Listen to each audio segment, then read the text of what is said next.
Et puis, l'ultime adieu à Esther Tefana, c'était à 11h ce matin au cimetière de l'Uranie. La diva de la chanson polynésienne était entourée de sa famille et de ses amis artistes. Pétio, John Gabilou, Patrick Noble gardent le souvenir d'une dame au grand cœur. Ensemble, ils ont entonné des chants populaires pour accompagner Esther Tefana dans sa dernière demeure. Brigitte Olivier et Hubert Niao. Esther Tefana part vers l'après, le cercueil couvert de paillettes et les plus beaux chants de son répertoire l'accompagnent, interprétés par des amis musiciens. Elle laisse des souvenirs impérissables à ses proches. Avec Manuel Terey, elle a sillonné l'Europe pour vanter les charmes de la Polynésie. C'était une personne authentique, c'était la vraie Polynésienne. Elle était toujours habillée avec sa jolie robe moumou, son chapeau ou alors sa couronne.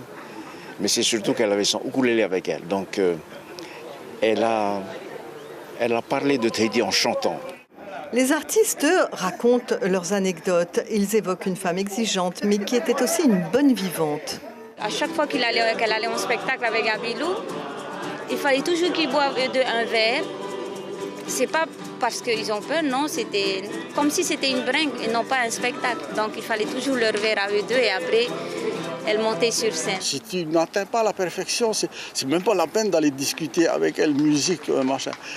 Par contre, à côté, une femme qui a un cœur sur la main. Quand elle peut donner quelque chose, elle donne. Tout ce qu'elle peut donner, elle a toujours été comme ça. Mais le témoignage le plus bouleversant est sans doute celui de son fils. Eimata est resté jusqu'au bout au chevet d'Esther. Il lui est décerné le diplôme de la meilleure maman, la meilleure super maman du monde. Donc, elle vient de rentrer dans sa dernière avec le diplôme en question. Je pense que ça répond à la question de la meilleure maman. Elle était très attentionnée. Elle faisait vraiment la part des choses entre sa passion pour la musique, son métier pour le tourisme et puis la famille. La famille passait toujours avant tout.